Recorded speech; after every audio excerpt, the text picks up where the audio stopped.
one of the biggest reasons I was reluctant to moving abroad is because I would think it was so hard or too hard.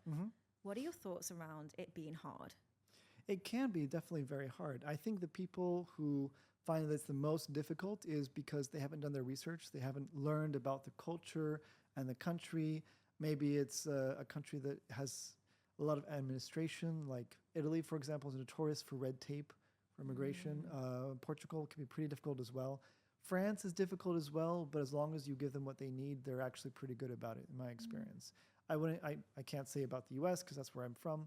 But administration is definitely the hardest part. And then the language, I think, was the hardest part as well.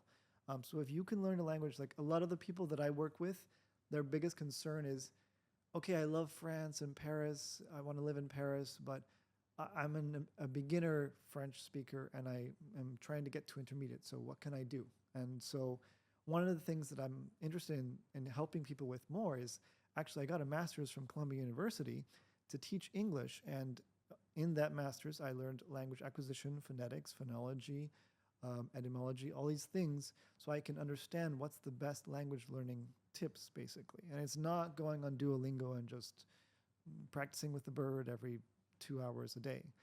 Duolingo is great for vocabulary, but the most important thing for language learning is motivation, specifically everyday phrases that you'll actually use in real life. So a little bit of vocabulary, but also things like this, that, pointing, please and thank you. Whenever I go to another country, even if it's just for vacation, for travel, I always learn please, thank you, this, that, why, and then like 1 to 10, things like that. And those are the things you actually need to learn from the beginning, and then learning basic phrases.